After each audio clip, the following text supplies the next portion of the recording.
Hello, moon watchers and stargazers, and welcome to the Compendium Cast.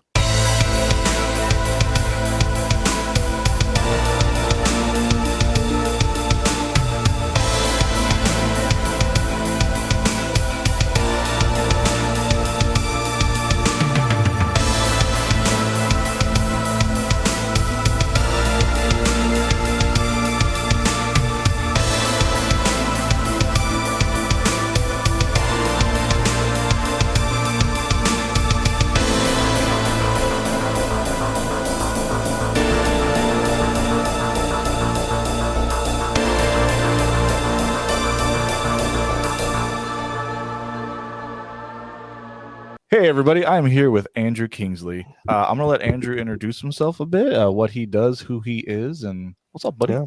Hi, how's it going? Nice to see you. Man. Thanks for doing this. Yeah, no problem. I'm Andrew Kingsley. I play guitar in Unleash the Archers and other things. Yeah. What other things? I got a few side projects, Sleeper Ship, and some upcoming stuff. Cool. And some country stuff. Hell and yeah. A bluegrass band. I'm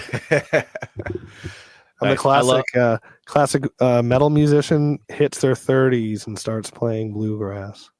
Yeah, but you've been playing bluegrass before then, right? Yeah. Yeah, you've been doing it for a while. Big fan of Sleeper Ship, man. Both styles of it, really, because you have that sort of 80s kind of synthwave songs, and then the more, I refer to it as like heavy devy shit. I don't know if that was your intent, but okay.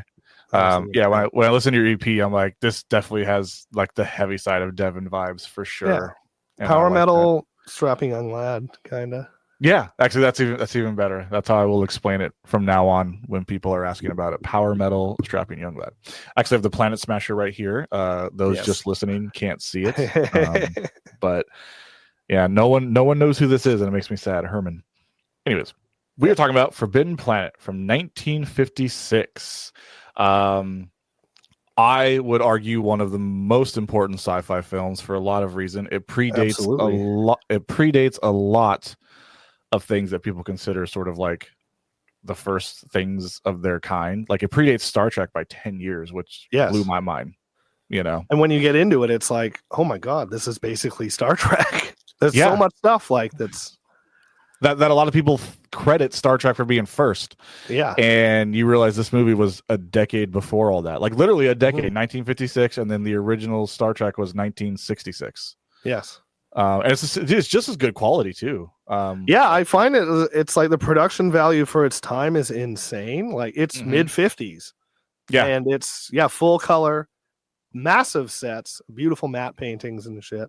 It's a far cry from your typical like weird bad makeup monsters from like the era. Influential as it was. I hope I said that right. It's crazy that I feel it's still kind of an underground movie. You know, like the sci-fi nerds like us, we know it. But again, how many people who even love Star Trek are like talking about Forbidden Planet? Yeah. You know. But it was directed by Fred M. Wilcox, and it was actually inspired by Shakespeare's The Tempest. So yes, that is correct. Funny enough, we're going to talk about that near the end in our Gonna Have Me Some Fun section, because there isn't actually a book that this movie's based on. So no. The Tempest is the closest thing. So we're going to draw comparisons to that when we get in there. The quick summary. The story basically follows a space expedition to a planet called Altair 4, where they discover Dr. Morbius, his daughter Altera, and the enigmatic remnants of a vanished alien civilization, the Krell. Funny enough, when I first watched this movie for the first time, I was like, oh, is this what the Blind Guardian song is based on? Altair 4? But it's not. That's based on something from Stephen King, apparently, which also is not related to this. So this is not the only Altair 4. Yeah, and an Altair apparently was used in Star Trek sometimes too. So what is Altair? It's a constellation, I think. Got it. Okay. And then in Star Trek there was like a small reference of like Altair water or something like that. Okay. Very cool. Main cast and characters. We have believe it or not, young Leslie Nielsen. Oh, yeah. as the commander, John J. Adams. I remember when I first watched this and I knew he was in it. It actually took me a minute to recognize him, but then once you do, you can't unsee it. Yeah, it's kind of hard sometimes watching it because I just want to be like, surely you must be joking and all that kind of stuff. Exactly. I grew up on Dracula Dead and loving it. And so you kind of, so I always knew him as the comedian. So to see him in a more serious role, apparently Airplane was his first comedy. Yeah, I think he was a dramatic actor. And then I guess he had some friends who were like, let's do this deadpan thing. And then they did that, the Naked Gun series and whatnot. Mm-hmm. Yeah, shout out to my Discord user, Mad Mage of the Midwest. She said, fun fact, Leslie Nielsen of Airplane and the Naked Gun was in Forbidden Planet, which we knew, but Airplane, she was saying, was his first comedic role. So right on. Yeah, it is. And then we got Walter Pidgeon, I think it is, as Dr. Edward Morbius, and Francis as Altera Morbius, Robbie the Robot. I have a lot to say about Robbie the Robot. We'll get into that. Supporting cast includes Warren Stevens, Jack Kelly, Richard Anderson as crew members. And the animated sequences of Forbidden Planet, they were created by Joshua Midor, who was loaned to MGM from Walt Disney, actually. So, and yeah, as I mentioned, Forbidden Planet is sort of a pioneer in the science fiction cinema. It was the first to depict humans traveling in a man-made faster-than-light starship. It was the first to be set entirely on a planet orbiting another star, far away from Earth and our solar system. And again, the Robbie the Robot character is one of the first film robots that was more than just a mechanical tin can on legs, if you will. That has its own personality and seems to have its own consciousness, right? Even outside of science fiction, the film was groundbreaking as the first of any genre to use an entirely electronic musical score, courtesy of Beebe and Lewis Barron. It was kind of like the first draft because so many things took from this. Yep, and as I'll save it till we get into Robbie the Robot. I'm gonna wait for his beautiful appearance. We got a little breakdown of him when we get into it. Before we get into the plot breakdown, though, what were your first thoughts when you first saw this movie, man? I was struck by the Star Trek similarities. I think that was the one thing. I'm a big Star Trek fan. So they're saying things like, United Planets and faster than light. And I did see another UTA little tiny, I did see like a very tiny little fun fact that apparently they say something like 1701 as like a time or date, which is also 1701, the insignia for the Enterprise. Oh, I'm pretty sure that Gene Roddenberry was a fan of this. So there's so many similarities. I can't believe it's just so much, right? Yeah, but in a good way. It's not like a direct ripoff, but it's heavily influenced. Yeah, of course not. It was giving me, like Star Trek for sure. And I think I was struck by how high the production value was for the time. Because I'm used to like Plan 9 from outer space kind of shit from the era, I guess. And I guess I watched more horror from that time too, but it holds up in a lot of ways and doesn't in some, but right. Yeah, when I first found out the date of the movie, I was very surprised. Again, myself not knowing, and everyone knows Star Trek, you would think this came after, absolutely. by the quality and why wouldn't you? So to find out it predates it by a decade was wild. Yeah. To start the breakdown, I'm just going to read word for word the film's opening lines because I felt it was very fitting. Mm-hmm. In the final decade of the 21st century, men and women in rocket ships landed on the moon. By 2200 AD, they had reached other planets of our solar system. Almost at once, there followed the discovery of hyperdrive, to which the speed of light was first attained and later greatly surpassed. And so at last, mankind began the conquest and colonization of deep space. United Planet Cruiser C-57D, I think it was now more than 10. Oh, God, I forgot to write the I fucked it up. We're going to say 100. Now more than 10 years out from Earth base on a special mission to the planetary system of the great main sequence star Altair. I can't believe I forgot to write the action. Oh man, I was writing it so fast. So Yeah. there's my beautiful intro. They've been away from Earth for a long time, and they just reached the sequence star Altair. All right. I'm going to also kind of mention that the title cards kind of remind me a bit of Star Wars with the yellow sure on the space. Yeah. Like that kind of feel. They don't do like the long disappearing. No. But totally. I totally see that. During all this while it's being read, we see a spaceship which looks like a flying saucer. So I don't imagine this was the first flying saucer in a film, but usually the flying saucer is reserved for aliens, not us. Yeah, and future sci-fi tended to go with like something that looked more like non-aerodynamic, or maybe more like a plane in space. Right. But this one, it's just like it's a flying saucer. Mm-hmm. We get a look at the inside. Here's the thing I thought was interesting, and maybe it's just telling of the times. The entire movie, they talk to each other like they're on like a Navy ship. They use like skipper and captain and stuff like that. I just thought interesting. It's sort of like why wouldn't they? I guess like it's why wouldn't you assume that's where they're on a ship? It's a bit Star Trek that way too, right? Okay, and right for lieutenant and all that. So here's a question for you, because I feel like I missed something here. So as they're talking about, they're sort of approaching the Altair system, if you will. They do something that looks like teleportation, like Star Trek, right? But they don't go to a different location. So I was a little confused and admittedly a little too lazy to go back and see if I missed something, because I was hoping Andrew might have picked up on what was happening. Might have missed that too. I do know that everything turns red. No, but they all stood on like the platforms. Yeah, just like they were going to be teleported like in Star Trek, and then they all turn green and sort of disappear, but then then it's done and they're back in that same room. So I'm like, was this sort of like I wonder if it was like a decontamination thing. I was thinking that, or I was thinking maybe it was some sort of like sleeping pod thing, because like they were like, all right, we're gonna rest. I don't know. Maybe I should have gone back and looked. I technically could and then edit in later, but we'll see. Yeah, I think if you get a random thing in here, guys, that means I went back and looked for you. If not, I don't know.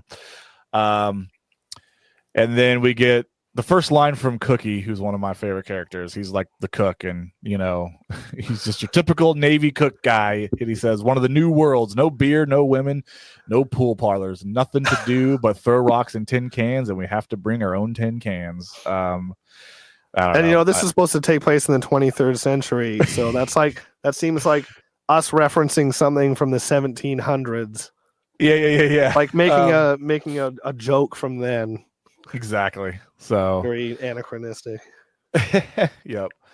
So as they're approaching Altair 4, the commander or captain, he's referenced a lot. So John Adams, he says it's 4.7 richer oxygen than Earth, and the gravity is 8.97. So adjust your instruments accordingly, and that you don't need breathe. You don't need astronaut suits. You can breathe down there. So their ship, that is, they arrive at Altair 4. They attempt to make contact with Dr. Morbius. All right. And he sends them a really ominous sort of like, no assistance is required. Please turn back. I cannot be held accountable for what happens to you if you land here. So don't do it, And of course they resist. We're like, well, we have our orders. He's like, all right, I told you, man, I'm washing my hands of this shit. And he gives them landing coordinates. Maybe the warning. Yep. Another thing I thought was cool is when they do land, tell me it doesn't remind you of like a Boston album cover. Absolutely. 100%. The colors and the way it looks. I was like, this could be a Boston album cover. Oh yeah. And here's where they get met by Robbie the robot. So he comes flying up in this ball of dust.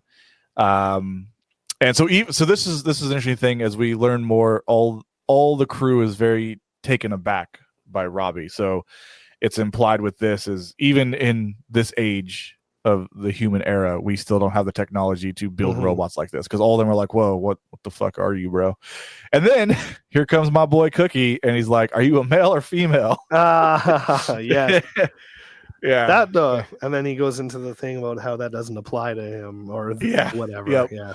Cookie's like, I was just asking. It's like, this dude was going to. I also liked how Cookie, I'm pretty sure, had like a cook's hat and like an apron and or an something. apron. Like he looks like a Navy cook or something.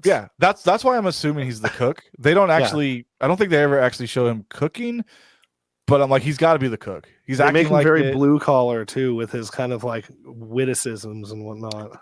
Exactly. So here's, we're going to deep dive into Robbie the robot. He was a highly advanced AI-driven robot created by Dr. Morbius. He has a built-in safety protocol that prevents him from harming humans, similar to Isaac Asimov's 3 laws of robotics. He can manufacture items on demand, analyze chemical compositions, and lift over 10 tons. So that's another cool thing too, right? Where he can manufacture items on demand. That's a very, again, Star Trek, just even like you see that in like the Orville. Yeah, I'm going to say that he really totally looks like he could lift 10 tons with those arms. There was a scene, bro. I think, when they're like, he could tear this house off its foundation, and I'm just looking at his arms just kind of sticking out like that. Yeah.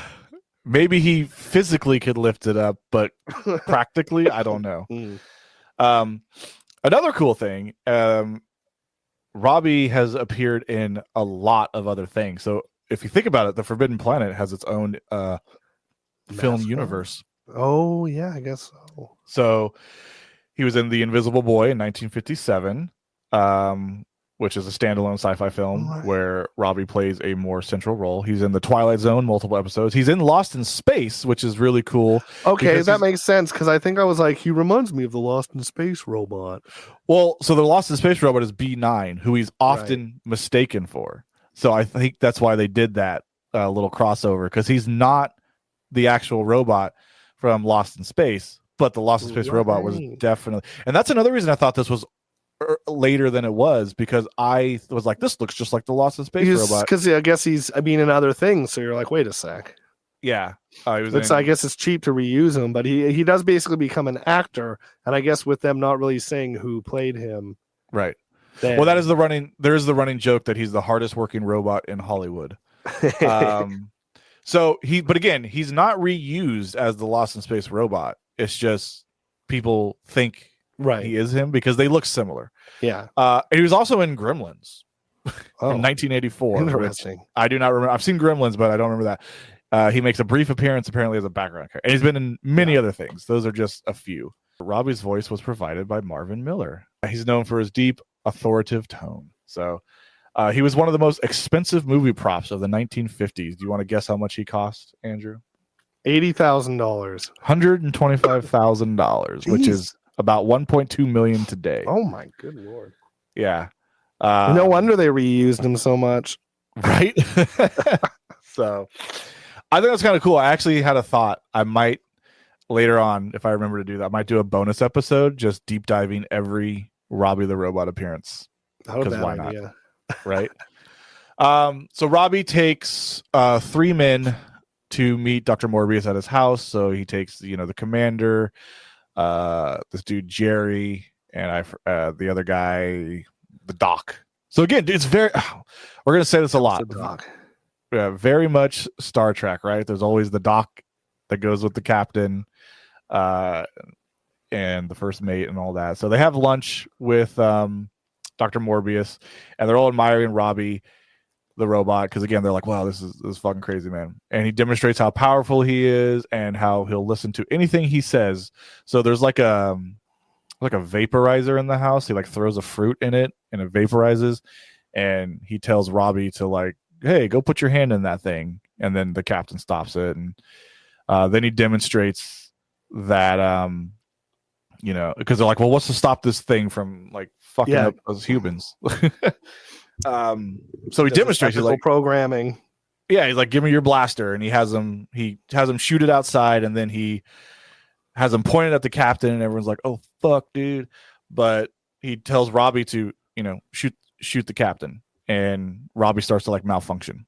And this is where Morbius explains that, he won't So he's trying to obey my order, but it's conflicting with It's like God. ethical sub-programming or whatever. Exactly. So it's like he will literally like malfunction until he fucking blows up before he shoots you. So this is when they start talking about, you know, what happened. Oh, first let me go back and explain. Like, first off, the house looks really cool, man. Like you're somehow so in this 60s, 50s, well, I guess 50s, like 50s modern, it looks fucking sick. mid-century modern, whatever it's called. It's And somehow he's in this forest like oasis in this desert area. Like, okay.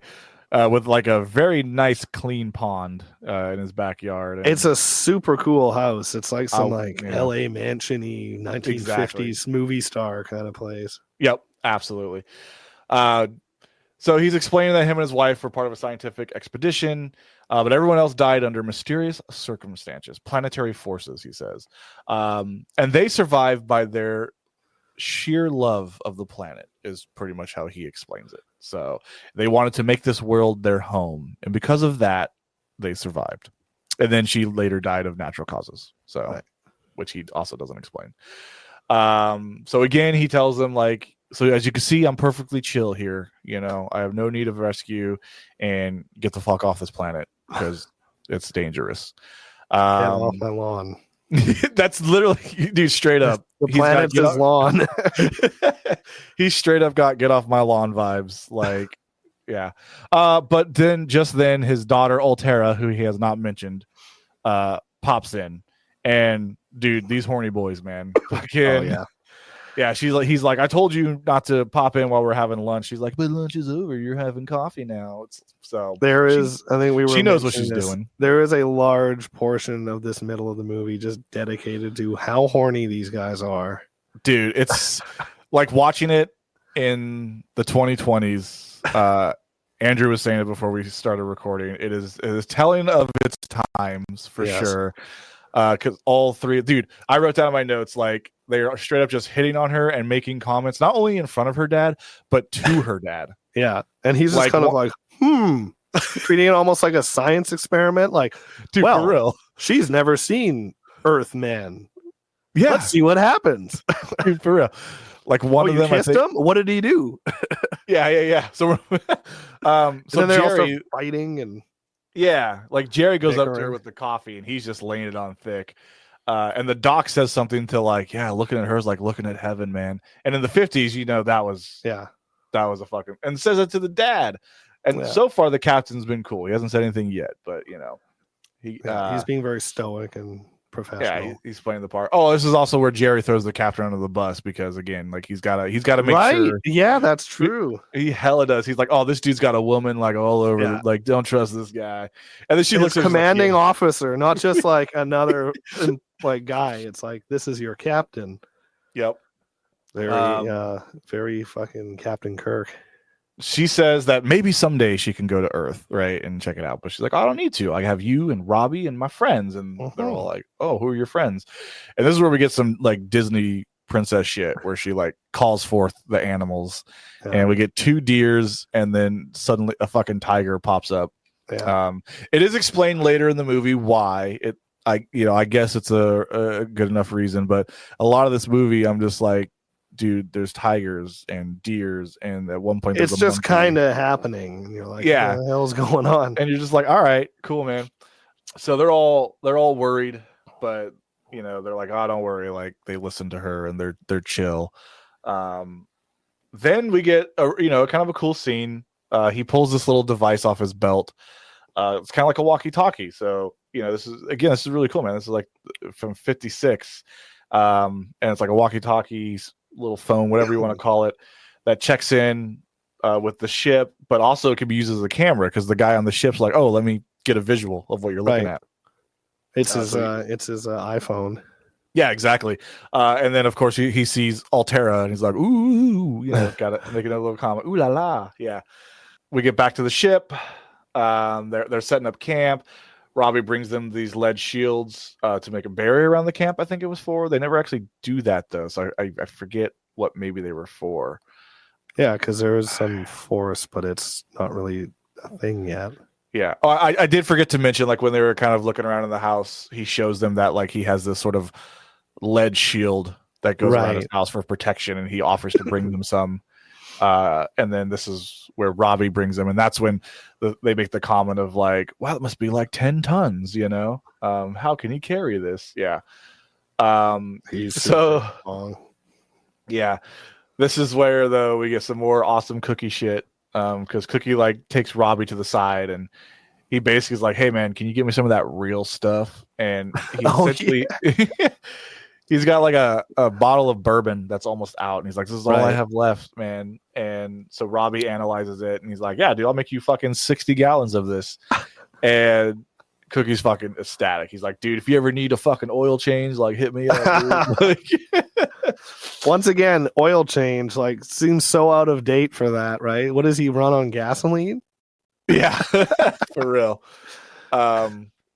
And so this kind of leads to a scene that's funny, but plays a small part in the plot. I just like stuff with Cookie because he's just funny. I don't think he was meant to be like the comic relief character, but that's what he was to me.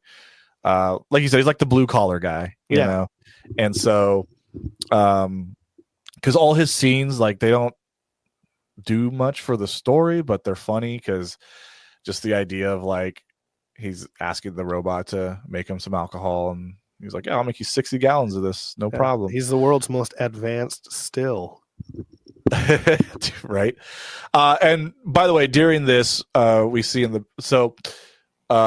forgot to mention that Altera is there as well. I don't think Morbius is though. Not this time. So it's just Robbie and Altera who came to bring like the supplies and stuff, and Jerry fucking takes her off by himself, and this is where he's trying really hard to convince her to give him a kiss, and he's convincing her of the benefits of it and why it's good for you to kiss, and remember, she's never met another human. The only human she knows is her dad, so for her this is all nothing. And I love it because he tries like 3 times, and she's just like, "Something must be wrong with me. I don't feel any stimulation from this at all." And he's getting like a subtle burn. Like, yeah, he's getting super offended, and she's just like, "Yeah, I don't know what I'm supposed to be getting from this. It's not working, This just seems weird. Yeah. And dude, it's each one's your very cliche 1950s fucking movie kiss where they just over embrace each other. And the captain comes and catches them. The commander, I keep calling him the captain, but in the movie they actually call him the commander. So if I say captain, that's who I'm referring to. So he catches them. Jerry leaves, and at this part, he's playing it cool. I don't know if he's playing the cool guy game or if he actually is, not, trying to lay it on thick like the other guys. But he's just like, "Hasn't your dad taught you anything?" Because oh wait, no, that's not this part. Nope, I'm getting ahead of myself. So I forget exactly what he says here, but it kind of cuts back to they have a little tiff, a 1950s tiff, because I was like, "Oh, they're fighting." I guess I didn't catch that, so it was in a very 1950s sort of way. She goes back to complain to her father about him, and he's just like, "Go to bed, don't worry about it." Oh, this is the if I had to live to be 400 million years old or whatever, I never want to see another man. Yeah. Oh, I remember what it was now. This is again very dated because the captain is giving her shit for what she's wearing, and he's like, "You shouldn't be around all these men dressed like that." Oh yeah. That's what it was. God. Yeah. And so basically saying you look skimpy, it's the whole like it's your fault, not the guy's fault shit. And so she goes back and she's all mad, and then but she asked Robbie to make her a new dress that will cover everything, and to have like sapphires and diamonds and stuff, because dude, Robbie can just make anything he wants. That's a little crazy. Yeah, she wants like a sequin rhinestone like Vegas residency dress or something like that. Yep. So she calls for him, and he was giving himself an oil job. We know what that means. We know what Robbie's doing. An OJ. He's getting an OJ. Yeah. So then we get our first sign of, or our first, I say image, but we actually don't see anything because it's invisible. We get our first scene of what will become this movie's sort of monster villain, if you will. And it sabotages the ship. And that's kind of it. It's a very short scene where you see something get lifted in the ship and moved over. I didn't quite understand what was happening, but we find out later it was bad. So the commander's upset because no one saw anything, right? It was like, oh, weren't you up guarding? Like, yeah, dude. They explain that their modular is fucked. And it's funny because this scene, they're like, yeah, it's fucked. It's impossible, but don't worry, I'll fix it. So classic. Also very Star Trek. Right, yeah. And he was like, well, how long will it take you? And he's like, well, if I don't sleep. And then that's the end of the scene. So we don't actually get an answer of how long it's going to take. So it's very, very vague sci-fi. Like, we don't need to know the science. We don't need to know what's happening. It's really not important. All we know is that something we didn't see sabotaged the ship, and that's what's important. Yep. Now we're back at Morbius's house. There's a lot of flip-flop, a lot of back and forth going on here. So they show up and they see Robbie. And Robbie's like, Morbius is in his studio. This is where a monkey jumps on the table. Why not? Why not? So they're waiting for Morbius to because they believe that Morbius had something to do with the sabotaging of the ship. So they're coming back to see him. Of course. Yeah. Altera's out swimming, in their beautiful little lake, pond, whatever you want to call it. So the captain goes out there, and I wrote down in my notes, the sexual tension be strong. And she's like in a total onesie swimming suit, but he's acting like she's completely naked. He's like, oh, I won't look. I'm so sorry. And then she's like, oh, hold on there. And she's changing behind a tree. And she comes out and she's in this long white dress with green emeralds. And this is where she's like, why don't you kiss me like everybody else? And he's like, what do you mean everybody else? Say, whoa, whoa, whoa. Yeah, but then he kisses her, This is where a tiger shows up and gets aggressive, and he like jumps off this cliff to like jump on them, and he blasts it with his blaster. He started blasting. Right. And she's kind of confused, like, why didn't you recognize me? It would have killed me. And it's funny because even through all this, the tiger looked very tame. Because obviously on set it was a trained tiger. Yes. So it did like pushing the tiger to make it really like, come on. Yeah, not once did I feel threatened. Yeah, not once did I feel threatened by this tiger. But it's just a big kitty. Exactly.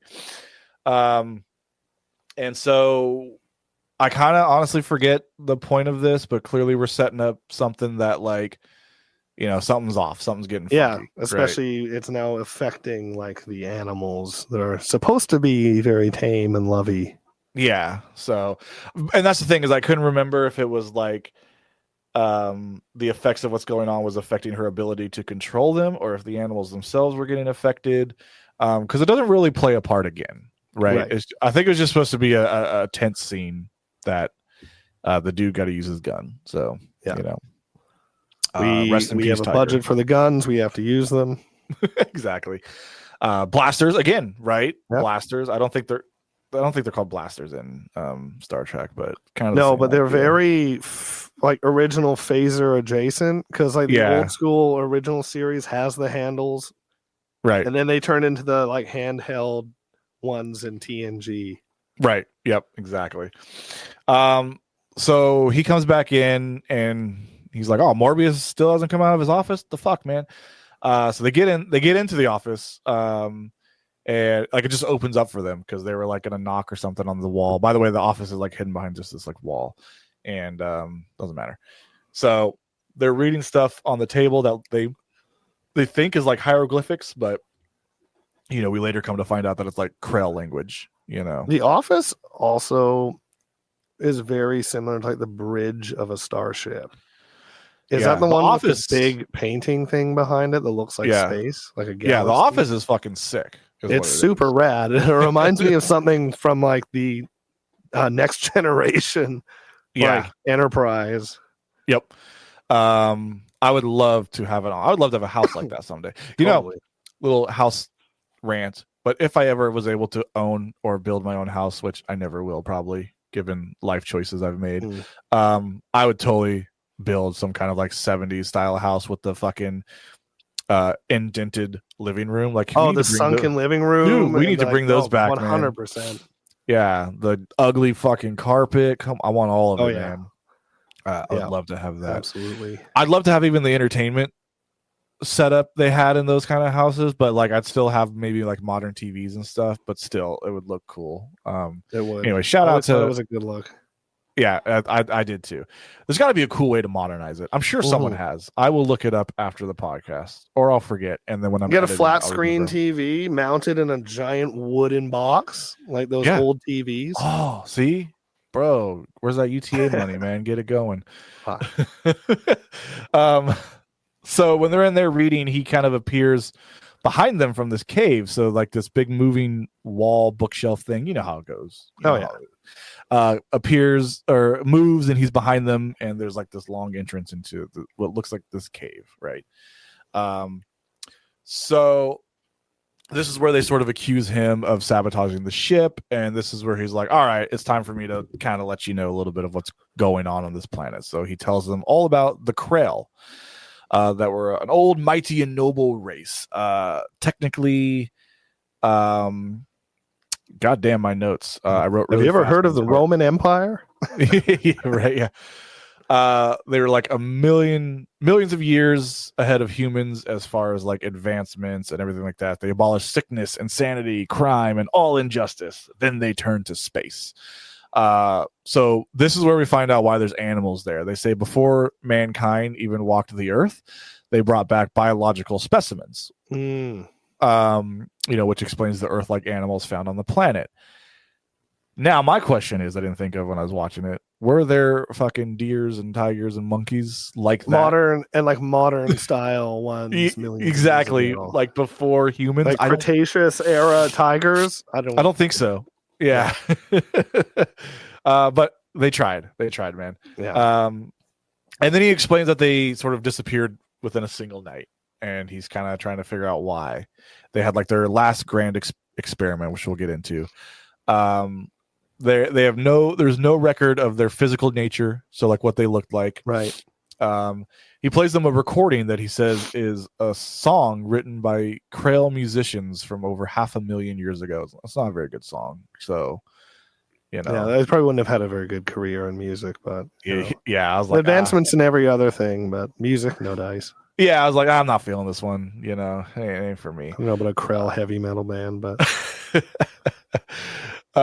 fuck, should I do it? I need a new theme band, Krell metal. He shows them some other artifacts, and then as they're walking, he's like, hey, you guys want to see some other artifacts? And when they're walking down the hallway and stuff, he tells them like, use your blaster on this Krell metal, and like it doesn't affect it. And they're all like, oh my god. Like these blasters can blast through anything except. Oh my god! Can you imagine if our ship was made of this shit? Right.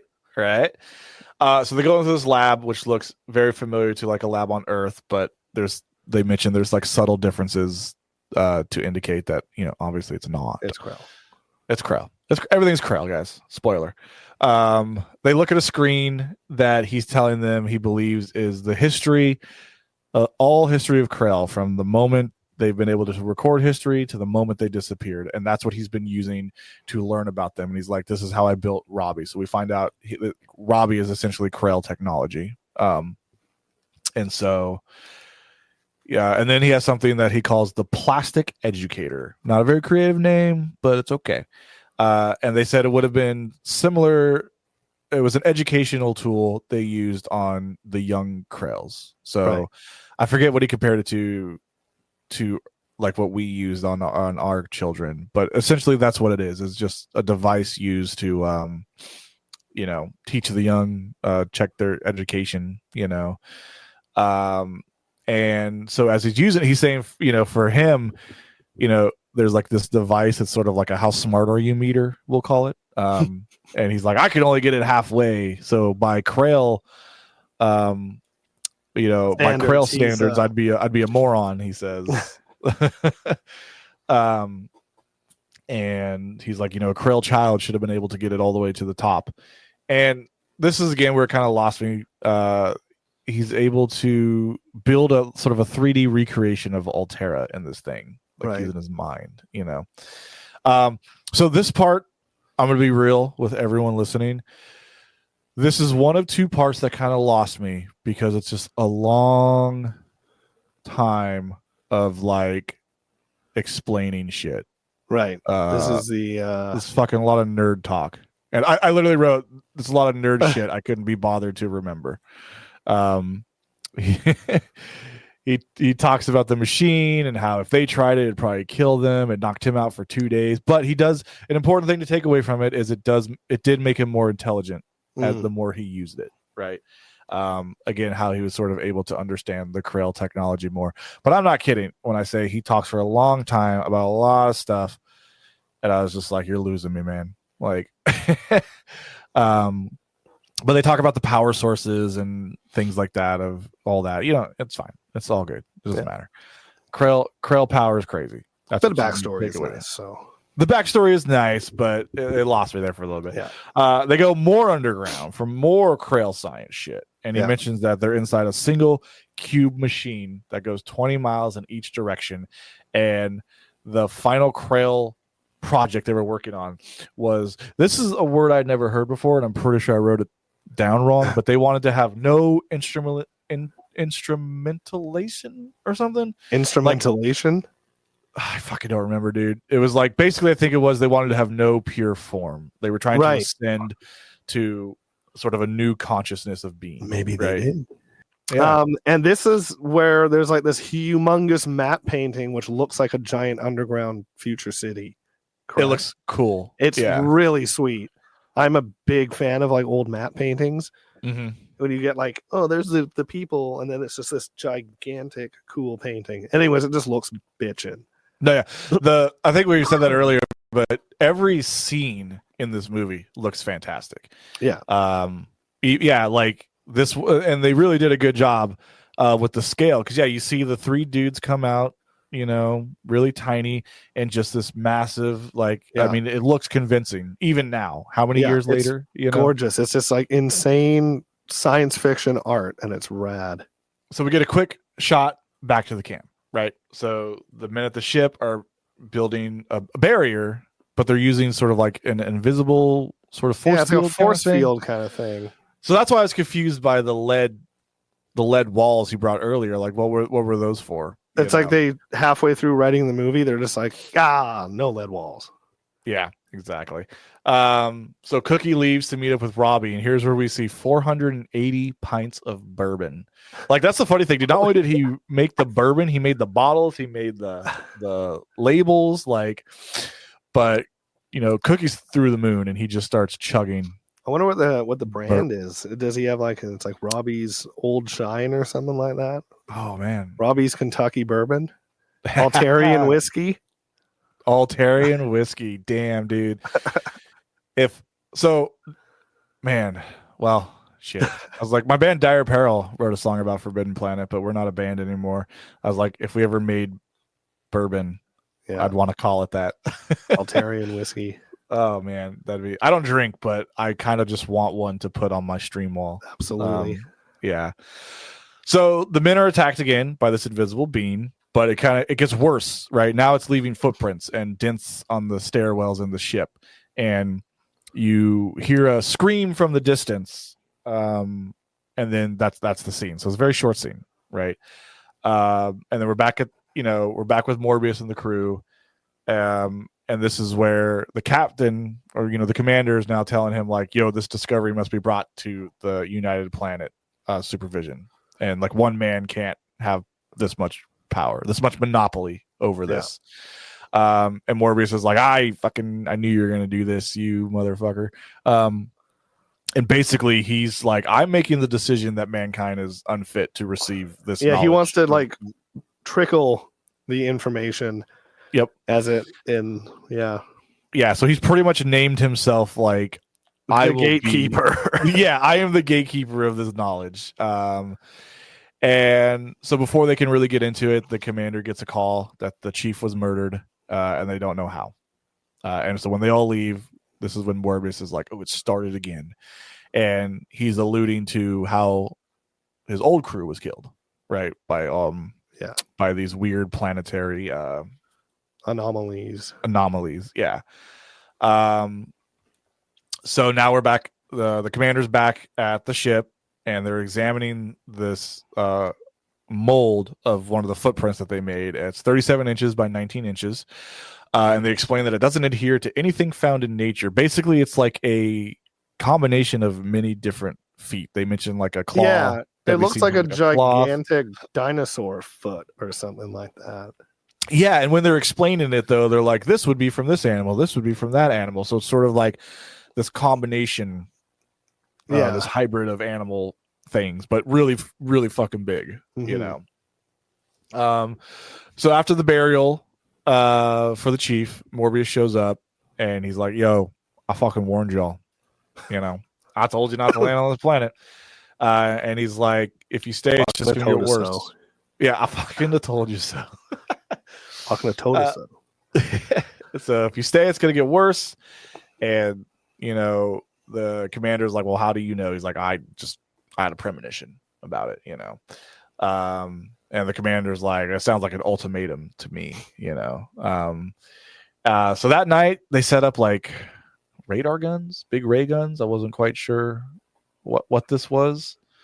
But the anomaly appears again, and finally we see it manifest into a shape. So we finally get to see it. This is the cool animation part we were talking about. It actually looks like a giant red It looks bowl. like a Balrog, kind of. Yeah. I was watching it, and I'm like, oh man, it's like the Balrog or something. Right. To me, it looked like the giant red bull from The Last Unicorn. Yeah. So shout out to the cover that Andrew and I did. Oh yeah. So that's what it kind of looked like to me. It kills 3 men, including Jerry. Poor Jerry. At least he got to kiss Altera.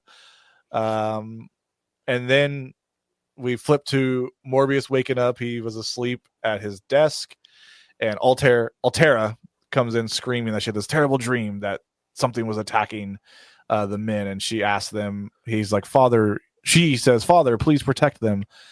And he's pretty much like, "I can't because they won't leave." You know, he's like, "I don't know. I tried to protect them. They didn't listen."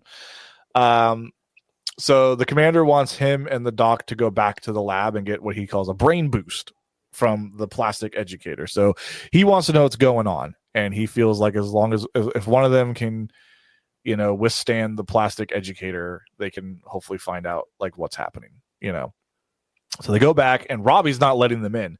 And does he take their guns? He does something, right? He just like and makes them not work or something. Oh, maybe just like disables the guns. Yeah. But he won't let them in. Force.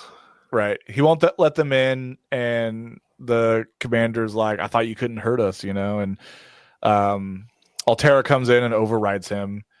And then this is Altera and John, sorry. In my notes, I changed it to his actual name. The commander is John, everybody. Right. Altera and the commander fight over leaving or staying. He's like, you need to come with us and get off this planet. She's like, oh, but I can't leave my father. And during this time, the doc has dipped out to go down and try the brain boost. He comes carried back by Robbie. He's super weak. And he says the Krell completed their project, but they forgot about the monsters from the id. And then he dies. Yep. So we don't quite know what the id is yet. But don't worry, we will. And so he dead. Morbius comes in saying once again, he's like, I warned you guys. I don't know how many times I have to say this. And then he's just like, you know, go bury him with the other fools. And this is sort of like the final straw, I guess, for Altera, because at this point she's like, you know what? Fuck that. I'm leaving with the commander. And so the commander asks, like, what is the id? And we find out it's sort of the subconscious part of your mind. So here's where we find out that, you know, the final plan of the Krell was to sort of implant their brains into this machine, the cube below. So they literally could create matter. Right. They wanted to basically become a giant computer. Yeah. Something like that. Yeah, exactly. Brain in a vat. Yeah, and they could create anything they wanted at any time. Did you say it's a horrible plan? That sounds horrifying. Oh yeah, dude. Here's the thing I've never understood: like this whole idea of ascending to the next level, and like leaving like sort of like the human body. It sounds boring, man. Like, Yeah. so are you just stationary forever? Or I guess if you're in a computer, you can create simulations. I don't know, but Well, I like. there's literally like horror movies done about like people being stuck their consciousness in like a computer, formless. That's what I'm Like that just saying. sounds like the brain in a vat is like this philosophical theory about like you keep a brain alive and is that person still a person? And Yeah, it's just like this black emptiness. It just sounds terrifying. that's what I'm saying. It sounds awful. Like I can Yeah. never move. Like, nah, man. Um, Maybe if it's like a Matrix situation where your well, that's what I'm brain, your saying. consciousness is in there, and then you think you're in some sort of thing. Well, that's what I meant by like, But, if they can make simulations for themselves, it wouldn't be so bad. But if not, yeah. I don't care what I can create. Like No. if I'm stuck. But anyways, they forgot about the darker side of your minds, they say. So essentially, it gave me some Jekyll and Hyde vibes. Mm-hmm. All their intrusive thoughts just now had access to this computer with unlimited power, you know, and it sort of created these monsters. And that's after all, we're still human, basically. Yeah, exactly. And that's what they kind of say that as like, for all their knowledge, they you know, they still had that flaw. But Morbius is like, well, it's impossible because the last Krell died over 2,000 years ago, so it couldn't be possible. And this is where the commander starts to piece together that, oh shit, it's your mind creating this anomaly. Yeah. You know. And at this point, before the Morbius comes to accept it, it starts coming after them, and he's tells Robbie to kill it. And this is where Robbie starts to malfunction, and the commander's like, he can't kill it because he knows it's a part of you. Right. So it would be to disobey one of his laws, you know. So they run back down to the Krell lab and they lock themselves in, and they're telling Morbius like, yo, dude, that's you. Stop this. And he finally accepts it, right? As the monster is like literally melting through the door. All the shit in the background is going fucking crazy. Like the energy indicators or whatever they are. That's the science shit I didn't pay attention to earlier. So it's melting through the door. Finally, Morbius, dude, he's straight, dude, it is the Balrog, because he straight up does a Gandalf moment here. He says, "Stop, go, stop." Yeah." He's like, "Go no further. I deny you and give you up." Basically says you. That's basically Gandalf. Yeah, dude. And so he yells that, he faints to the ground. Things calm down. So it did work. And I think it worked, because then if it didn't, I don't know, maybe it didn't work, because now he has Adam, John, the commander, because his name's John Adams, throw pretty much a doomsday switch. Right.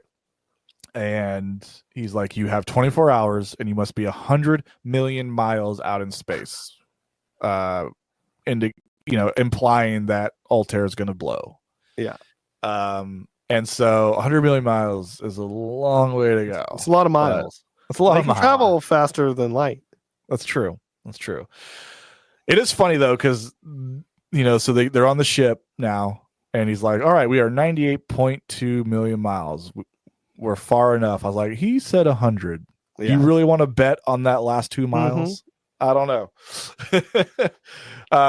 But we see this shot of, Robbie and Altera are on the ship. I don't know why, because it definitely wasn't set up this way, and it wasn't funny, but it made me laugh. Of like, it was almost like the ending of a Star Trek episode, or some kind of buddy episode, where now the Guardians of the Galaxy, where the crew's now it's assembled. Like set up for a sequel almost. There you go. Thank you. Yeah. Because now Robbie and Altera are with them, and where will they go next? And as this happens, the commander and Altera, they look out this window, and you see this almost like big supernova effect as Altair 4 blows up, and he says something along the lines of like, it's to the effect of like, in 5 seconds, all the stored knowledge of the Krell is gone. Mm-hmm. Very sad. Yeah. Very sad. Rest in peace, Krell. But that is Forbidden Planet. Yeah. Fantastic movie. Not perfect. Like, I still love and respect the movie for what it is, absolutely. what it accomplished, and what it inspired moving forward. Yeah. It's a very, very important movie in the field of sci-fi. Now we're gonna get into gonna have me some fun. I gotta have me some fun. I gotta have me some fun. I gotta have me some fun. I gotta have me some fun. I gotta have me some fun. All right. So for this book to film comparison, there wasn't actually a book that came before it, but it was inspired by Shakespeare's The Tempest. So I thought it'd be kind of fun to just sort of read the parallels and comparisons to The Tempest, which I've never read. Maybe I did in high school. I've never read it either. Don't remember. So the characters, Dr. Morbius is based on Prospero. Altera is Miranda. Commander Adams is Furinad. Robbie the Robot is Ariel. And the id monster is Caliban. So if you've read The Tempest, those are sort of the differences. So some sort of shared key points is the isolation and the forbidden knowledge, right? So Prospero in The Tempest isolates himself and his daughter on an island, where Morbius isolates himself on Altera. And Altera. Isolates himself and Altera on Altair 4. Both men have access to powerful and almost supernatural knowledge, right? Then the outsider's arrival. Farinad and the shipwrecked sailors disrupt Prospero's world. And then in this, Commander Adams and his crew disrupt Morbius's controlled paradise, right? In both stories, the arrival of outsiders set the events into motion. So instead of an island, we have a planet, right? I'm a huge fan of this kind of thing because this is not the only movie that does this. Like, and there's also a bunch of Star Trek taking Shakespeare or say Moby Dick or older forms of literature, and then basically taking that overarching story and theme and throwing it in space. I love it. I absolutely love that shit. Or you have the really oddball one of "Oh Brother, Where Art Thou?" I was just gonna say that, which is the Odyssey. Exactly. And that's one of my favorite movies too. But it's like, Ulysses Everett McGill. Yep. Which is such a random one. Like when I realized it was about that, I was like, oh yeah, okay, that makes sense. It's a cool thing though. I do dig it. Absolutely. Another thing we have is the dangers of power. So Prospero's magic and control over Ariel and Caliban ultimately lead him to abandon his power. Morbius's use of Krell technology results in his own destruction, and then the thematic endings, right, of destruction and change. So in The Tempest, Prospero gives up magic and returns to society, whereas in Forbidden Planet, Morbius dies and Altair 4 is destroyed, erasing the Krell's legacy. So you could definitely see, the comparisons, and it's great, man. It's a good example of, copy my homework and just make sure it's not noticeable. For all those people that just couldn't deal with Shakespeare in high school, I guess it's like, all right, just watch Forbidden Planet and Oh Brother, Where Art Thou instead. Exactly. A cool thing I got to do in high school was because I was still in high school when Symphony X dropped the Odyssey album. So for my English literature class, I got to play the entire Odyssey for the class, and then we talked about it. So I don't think many people dug it in my class, but whatever. Whatever. We got to spend 24 minutes of the class listening to the Odyssey by Symphony X. So hell yeah. Incredible. So let's get into some science fact versus science fiction. So the first one I have is the ship's intercom system we can relate that to modern cell phones and wireless communication, right? So in the film, the crew of the C-57D use ship-wide intercoms to communicate, even wirelessly from their landing craft to the main ship. They can instantly connect with Morbius on Altair 4 without noticeable delay, right? So in reality, we have obviously there's some sort of light speed Wi-Fi type signal that's being used. It seems to be universal. Yeah, exactly. And then based on in real life, we have cellular networks and Wi-Fi communication, right? Which as we know, allow near instant voice and video calls. Satellite phones can establish communication even in remote locations, similar to how the crew speaks across planetary distances. In space, we use real life radio communications, which is used by astronauts on the International Space Station. However, those can take several minutes, right? Where this is instantaneous. So we're not quite caught up yet, but I'm sure it's just a matter of time. So then we have Robbie the robot himself, and then artificial intelligence and robotics, right? So in the film, Robbie the robot, he understands human speech. He processes commands instantly. He can translate language and, manufacture objects like liquor using his internal systems. Yeah, he does have a bit of a Chat GPT or like Google AI assistant vibe. Yeah, that's funny. That's one of the things I have for reality. Are you reading my notes? Yeah. So in reality, right, we have the modern AI, ChatGPT, Google Assist, that can process and respond to human language, though not to the same independence as Robbie, right? And that's the thing too, is like we call these things AI, but they aren't AI, right? AI is the artificial intelligence.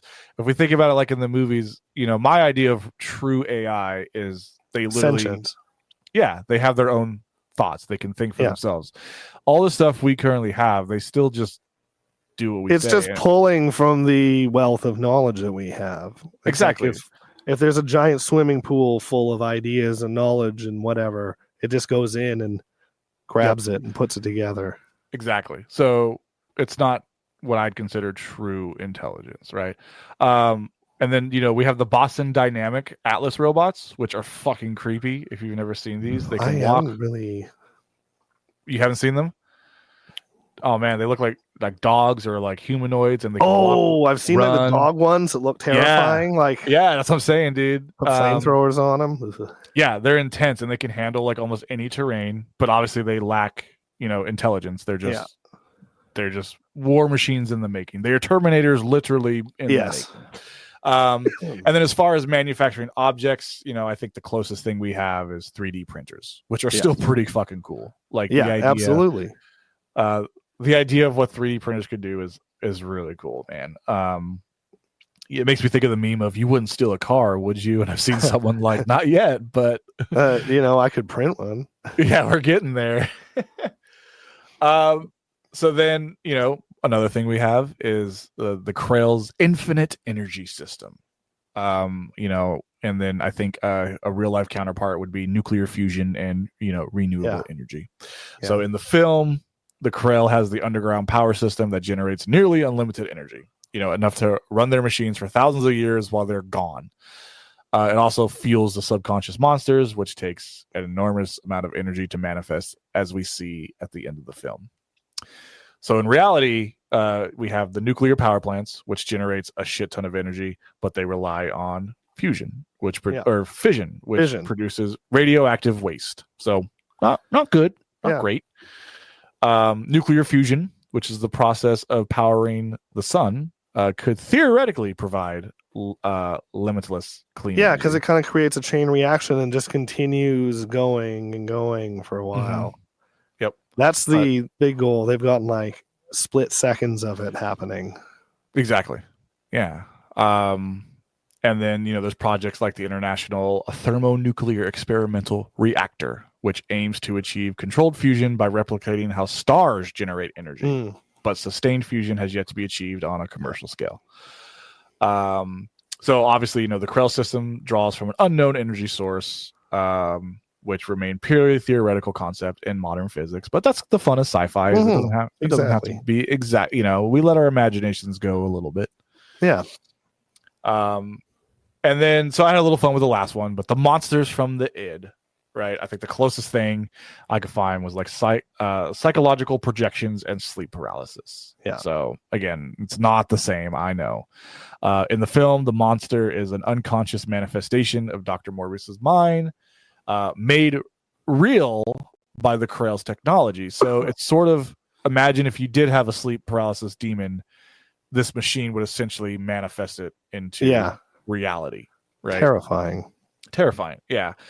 So again, in reality, we have sleep paralysis and hallucinations, which can create terrifying experiences where the brain projects fear into waking dreams. So I actually suffered from sleep paralysis for a good chunk of time when I was like 19, 20. It got so bad to the point it didn't bother me anymore. It was just annoying. You're like, oh, hey, it's you again. So I never, dude, I saw some weird shit, but I never had like a sleep paralysis demon. Two things I vividly remember is I fell asleep on my couch with the TV on, and there was like a static woman in the TV. Very So that was Ring. it was very Ring. That was a weird one. Or then there was like a dog in the couch. So I don't believe these are supernatural things. I've done a lot of, so I do definitely believe it's like, yeah, I'm dreaming. These sound very like psychedelic hallucinations sometimes. Like, yeah, where I guess it's like maybe you're thinking of a dog, but you're also awake. So it's just like a combination of the two. Yeah, well, if I understand from sleep paralysis, it's very much like you're in a dream state, but you're awake. Right. So that's why with these weird things, it got to a point I wasn't afraid anymore because I was like, all right, I'm doing the sleep paralysis thing. It's kind of like lucid dreaming almost. You're like, all right. Yep. So it sounds frightening. I've never experienced the like can't wake up part. And that part sucks. grateful. And the one thing about them that sucked the most is, for me, what would happen a lot is, because you know how you always hear like it feels like someone's stepping on you or you're feeling this weight. So what would happen to me a lot is the back of my neck would get really bad pressure, and then when I'd finally be like, okay, my neck was fucking sore. So the only thing I can conclude, and I haven't like looked this up, but it makes the most sense to me, is I actually think I'm having like muscle spasms in my neck. Oh yeah, because I'm trying to move. Yeah, your body has still got the paralysis.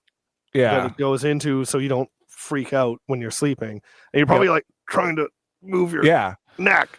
Yep. So that would happen a lot, and then I'd have like a sore neck for fucking days. God. So that's the part I hated the most.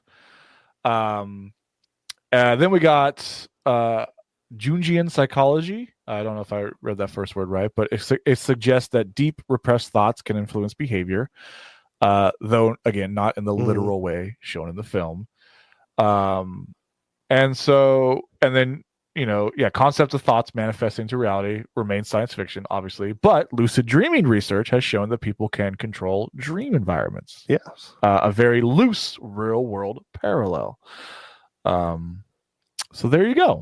Yeah. There are some of the science facts versus science fiction. So just to recap, man, fucking Forbidden Planet, great sci-fi cinema. Please go watch it. It's coming up on what, 70 years, 70, almost 70 years old in next year.